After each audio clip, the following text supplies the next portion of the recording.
You're listening to Tips from the Top Floor, episode 935 for July the 5th, 2023. Tips from the top floor, tips from the top, alright, from the top floor. Hey, hello, welcome, it's Chris. You are listening to your favorite photography podcast, Tips from the Top Floor, coming to you from Hanover, from the Viewfinder Villa right outside the gates of Hanover in Germany. I am happy to have you back, and let's see, 1, 2, 3. We're talking about Getty today, about Game Boy, Blade Runner, Nerd Level 10,000, something about science, National Geographic, and some trend spotting. Yes, there's a new trend in photography land. But let's kick this off with a slightly juicy piece of news from the photography world. Renowned music photographer Alec Byrne has decided to take on the giant Getty Images. This is about a copyright infringement lawsuit. Now, Byrne is no small fry in the industry. He's known for his iconic shots of the London music scene from the 60s and 70s. He captured legends like ABBA and Fleetwood Mac. And what is this about? Well, he alleges that Getty Images has been stealing his photography pretty much. Well, they have. Okay, so what the lawsuit says is that they've been selling his photographs without any agreement or contract with him. He claims that at least 175 Getty Images customers downloaded and copied his photos through Getty's premium access subscription option. And at least 62 customers purchased a la carte licenses to his images. And he says, nope, I did not give Getty any permission to do that. The lawsuit particularly focuses on a photo of ABBA that Byrne has shot in his private London studio back in 1974. And he claims that he only discovered in 2021 that Getty Images were licensing this image out to their clients. And we're talking like publications like the Los Angeles Times, Vox, Dash. They have published that image in particular. And so, I mean, interestingly, earlier this year, Getty Images itself, they sued Stable Diffusion as the AI image company, because Getty claims they had stolen over 12 million of its copyrighted photos. And so it seems like Getty Images is caught a bit in let's say, copyright conundrum, being both the plaintiff and the defendant in different cases around copyright. It's a bit of a tangled thing here. So Getty Images. Yeah. I like them so much. Cool project. Here's an interesting project, which initially as a photography. Well, okay. So have you had a Game Boy? Chances are yes. Have you had a Game Boy camera? Not that many people, but this huge big blob of a thing that you would slot into the Game Boy cartridge slot, and it had this ball-shaped big thing on the top, which is a camera that can tilt forwards and backwards, and the images would be very pixelated.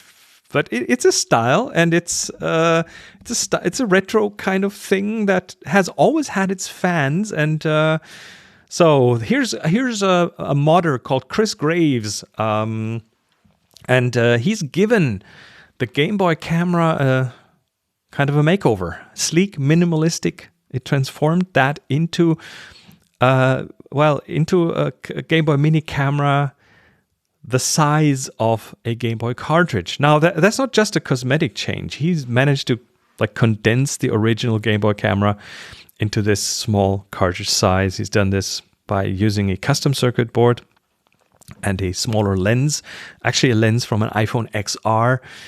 But the mini camera uses the same sensor, the same chipset, the same ROM as the original. So it's pretty much the same camera. And I've seen comparison images. Yeah, pretty much the same. But it is the size of a Game Boy cartridge. And it looks like one, just a little lens on it. And the shell of that camera is 3D printed. Opens up possibilities.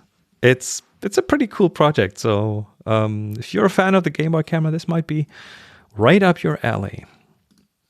Okay, this next one. Here's some spy stuff. You know, the things, there's things in photos that might reveal information about you that you might not want to reveal. Here's a good example. Keys.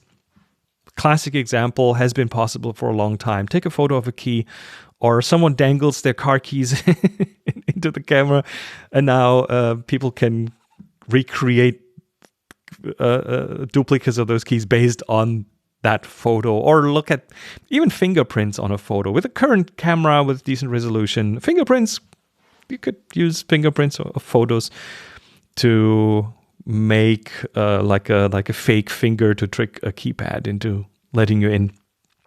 Cameras are becoming increasingly high resolution, and that's awesome on the one side and a little bit scary on the other side. Now enter a Blade Runner like thing that this is okay. This is really interesting. A research team from the University of Maryland has developed an AI-powered method that can reconstruct complex scenes and objects in 3D using only the reflections in a person's eye. Yes, you heard that right. The reflections in your eye. So our eyes do reflect the room around us in one way or another. Acts a bit like a wide-angle lens, so you get a distorted version of that. And that team has like overcome a lot of challenges, such as like they could have to compensate for not just the shape of the iris, but the texture of the iris that gives you like a big, like a backdrop that is not easy to separate from what's in front of it. And then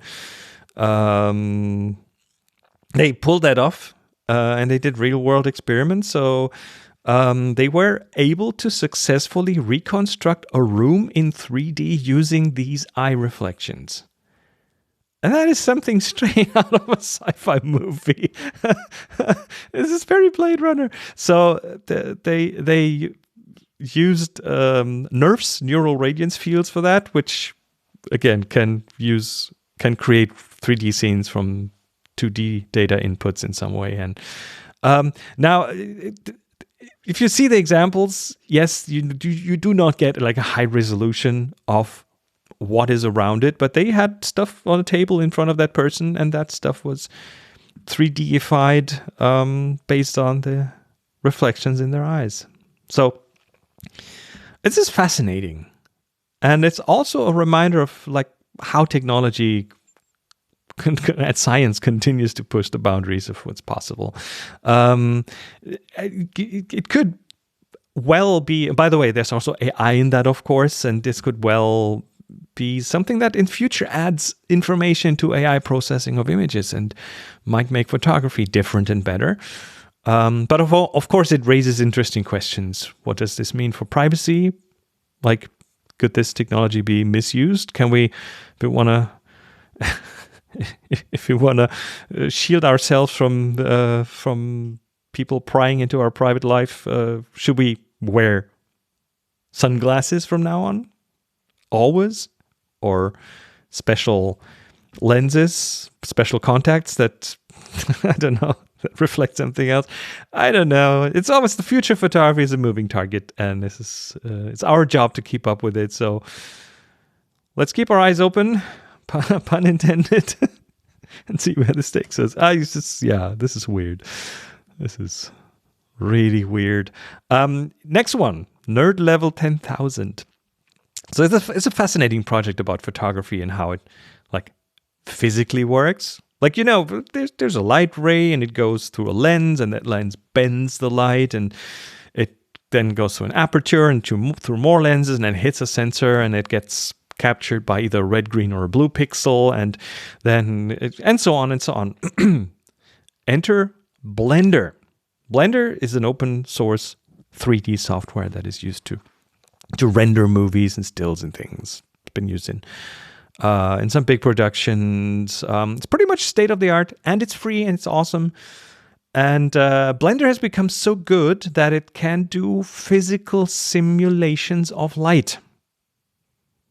So it always like there's always modules in there that can do physics in terms of like things bumping into each other and to make that realistic. That's very important to make a realistic movie. But this goes down to the level of simulating light. So a photographer, this is a link to a video in the show notes that if you're nerdy enough, you might want to watch it.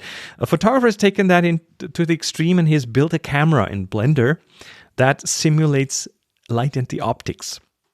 So it's like he makes a model in Blender of a box with a hole. He makes a pinhole camera, and then he cranks up the amount of like samples for that operation, and that makes a picture. It simulates the light going through that hole, and on the other side he places like a canvas and it makes a picture. A pinhole picture. And he continues to build a proper camera box, and then he builds a lens, like a glass lens made of virtual glass, but that simulates how light gets bent in glass. And so he has a lens that then projects the image into the camera, and then he builds he continues, he builds virtual film, as in like 3 layers that capture different wavelengths, and then he combines those 3 back into a color photo, and then he builds even like an aperture into that lens that can be changed by turning like a virtual aperture ring. You can link these things together physically in Blender. Now, it's not 100% perfect, but the photos are amazing that come out of this. And even Blender has its limitations, of course, but it's damn near close. And this is nerd level 10,000. This is so awesome. And the resulting images are great. The article in the links, or the video in the links, shows some of them, and down to the bokeh and other kind of artifacts generated by those virtual glass lenses. Now, again, not perfect. He writes under the video, let me quote him, "Try this at your own risk. I had this idea 10 years ago, finally got around to it. Took a good couple of months too. Maybe I'll have to come back in another 10 years in order to properly simulate diffraction and lens flare." So yeah, highest recommendation, go check it out. Wonderful photography-related sciencey nerd stuff. Speaking of science, there's an interesting field in scientific photography. Okay, art conservation. Let's make a jump to art conservation. So if you look at old paintings, they have varnish on them, patina, like the gunk of hundreds of years that has collected on those images, and this is usually a very like a weird brownish kind of layer that makes the colors duller, and that people to want to conserve and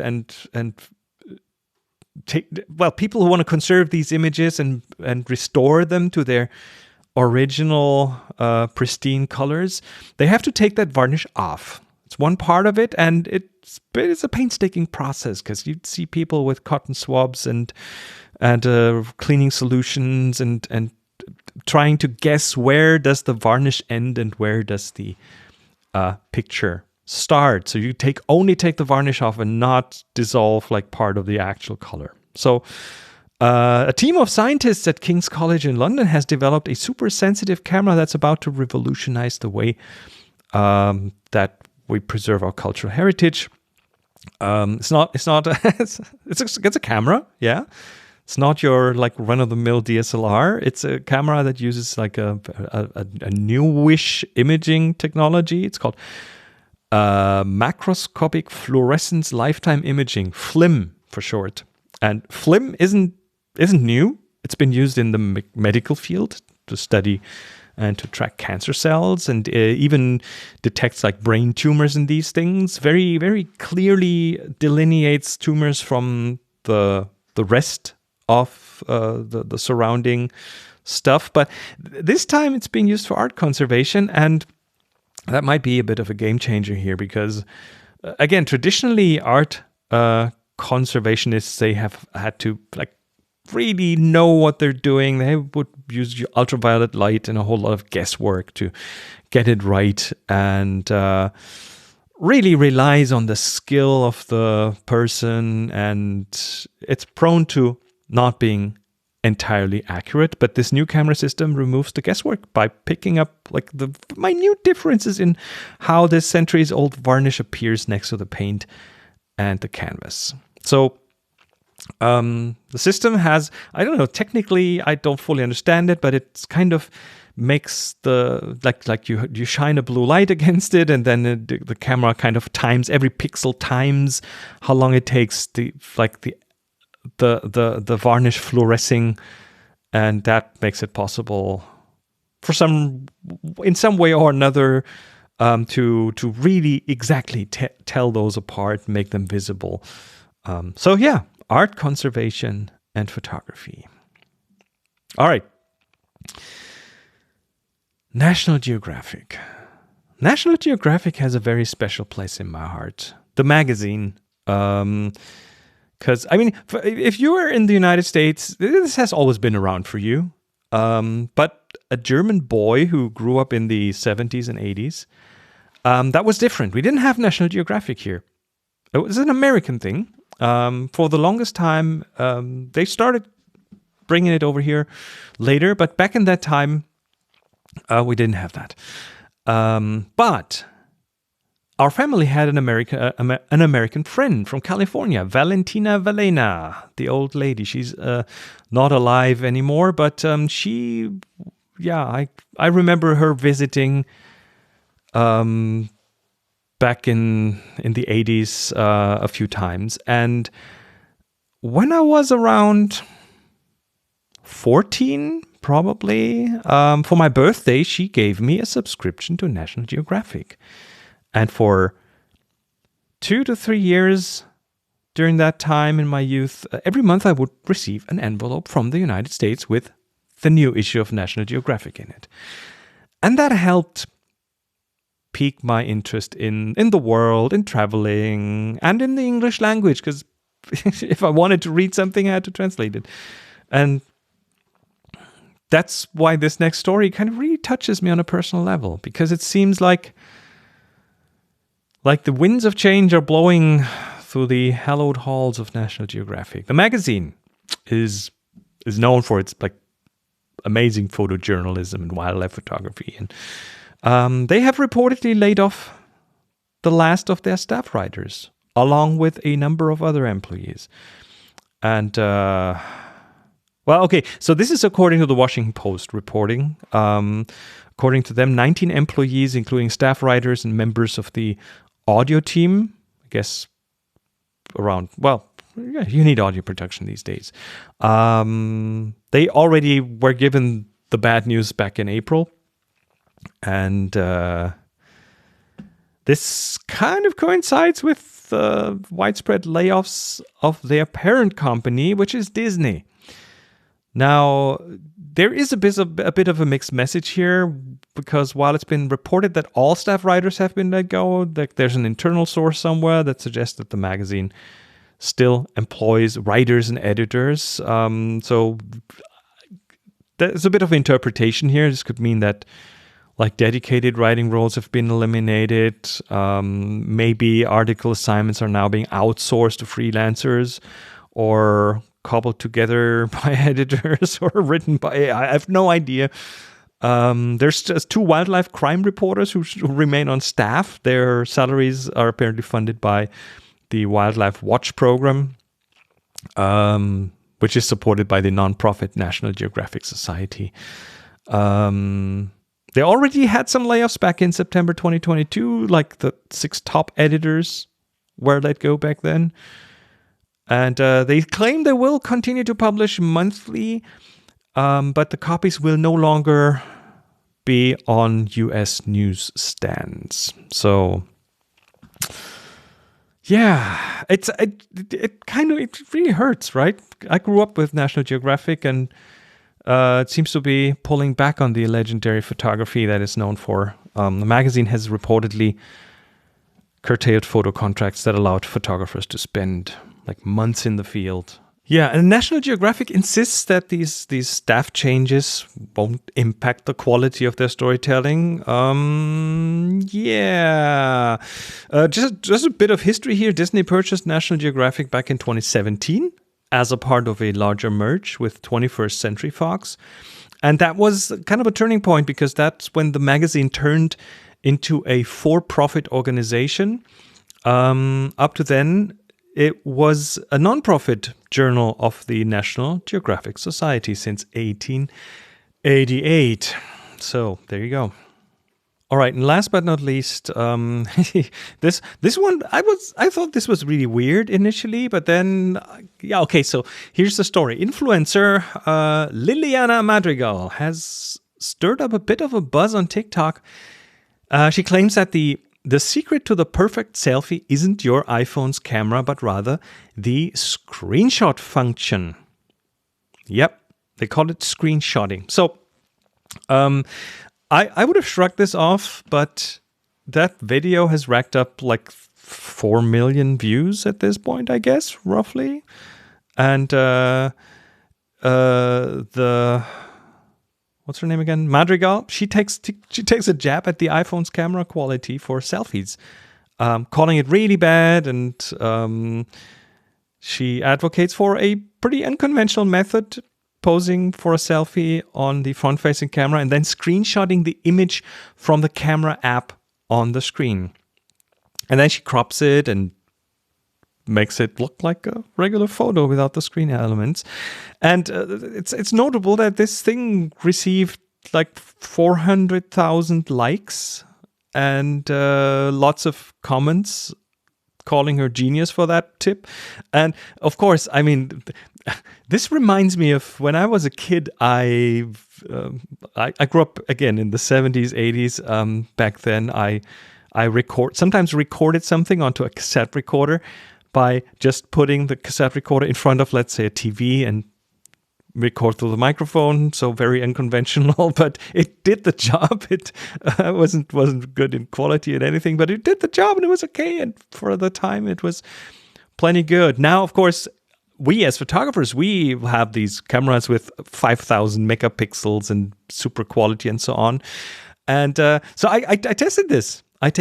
And of course, resolution is one issue. 12 megapixels, that's what the front camera does, versus like the 2 megapixels of the screen. So you get this drop in resolution, which is part of the image. Like the image comes out softer, of course, at the same size. So it is really good at hiding blemishes in these things. So that's one of the effects that I'm pretty sure we're seeing here. The other is that it's not mirrored. Like if you do that, then you see yourself like you see yourself on the camera, which is mirrored, and that might change the perception here. And then last but not least, the one thing that this live preview on the screen doesn't do is all the processing that the iPhone camera does. And if you've ever looked into this, the iPhone camera takes photos all the time without you pressing a button. And then when you press the button, it uses photos taken prior to you pressing the button and after you're pressing the button. It's like 5, 10, 15, I don't know how many photos that will then be fed through the optimizing algorithms and bring out the detail and so on. And it's a different look than just a plain photo from the camera that is, it's also processed, but not to that extent. And a lot of people seem to prefer the air quotes crappy kind of quality from a screenshot to what the camera tickles out. So I think it's just again, as in air quotes, a serious photographer, that made me chuckle. But then I'm also witnessing a new generation dealing with photography completely non-technical, they don't care if it's 2 megapixels or 12 megapixels, because it will be used in a context that doesn't really rely on resolution. The processing isn't working, so they do it in a different way, and it's fine. It's good enough. It doesn't matter if it's not perfect. So they experiment. And I think that's a refreshing approach to photography, even though I probably wouldn't do that. But yeah, screenshotting, it's apparently a thing. So there you go.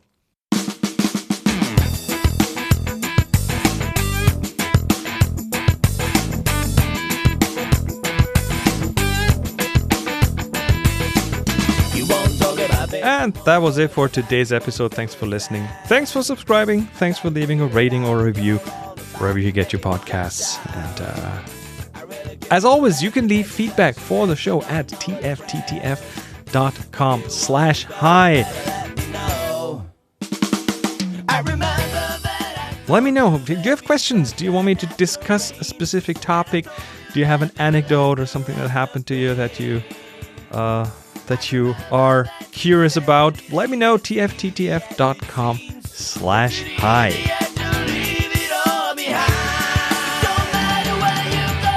Here's Mark, who has done just that. He writes, "Hi Chris, we are certainly living in another photography renaissance or the death of it.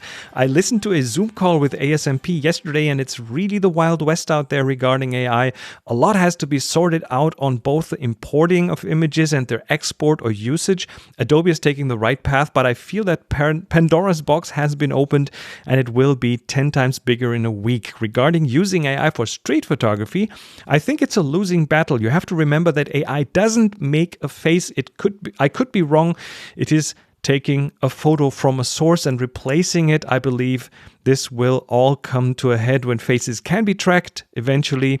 I just think about how that will affect street photographers. Once someone finds their face in your photo, the lawyers are going to have a field day. Now add to that an AI-generated face of someone else who the AI didn't get permission from and you don't get permission from. What happens if the face goes in onto a body that everyone recognizes? When can it be considered art? And can it be printed in a book of street photography or sold as a fine art print for your wall? I love the street photography genre, but I fear it may be at its end once people can find your photo of their face in the image. Thanks for the great work you do." Hey, Mark. Long time no hear. Glad you're doing. You're still in photography professionally. This feedback goes back to the article about the photographer replacing people's faces in street photography using AI generated different faces. I believe it was in the last episode. I agree that this is a bit of the Wild West right now, and that the pace of change is kind of frightening. But there's one important thing to understand, and that is the AI does not just copy and paste, it generates. So these generated faces are, they're really generated. But of course, based on training on real world material, on photography out there, on people's faces. It's the best comparison I can come up with is a bit like, let's say you study painting and you study what a Picasso looks like. You do this really well, spend years, and then you try to paint your own Picasso. What you paint might look like a Picasso. It might even come close, but it's not an exact copy. It's a newly generated piece of art that you just made based on what you learned. And the AI does something similar to that. All those current lawsuits that target AI companies are not because an AI would make an exact copy or make a collage of copyrighted snippets. That is not how it works. Those lawsuits are about the material that the AI uses for training. So Getty, for example, suing Stability AI, that's what they are suing them over, that Stability used Getty's images for training. So we will see some things come out of that. I just don't know which direction that will go and when it will happen. But yeah, let's keep our eyes open. And again, if you want to get your feedback here on the show, tfttf.com/hi. And again, thanks to all of you who support the show on Patreon. Patreon is awesome, not just as a means of financial support, but again, it's an incentive boost for me to bring out new episodes because there's so many things tugging at my calendar right now. So yeah, thanks of all who support your favorite creators. not just this show, but there's plenty more out there who use Patreon. You can find out more at tfttf.com/support. That's tfttf.com/support. And as usual, Patreon supporters are first in line. You get to listen to new episodes before anyone else does. So, Eastern European electric photo road trip is a go. Well, has been for a while. There's one last spot open on the way from Berlin to Transylvania. Find out more at discoverthetopfloor.com. It starts on September the 2nd. And now go out and take amazing photos. Be nice to each other. Again, make sure to spend some time in the sun. It's summer outside. And of course, happy shooting.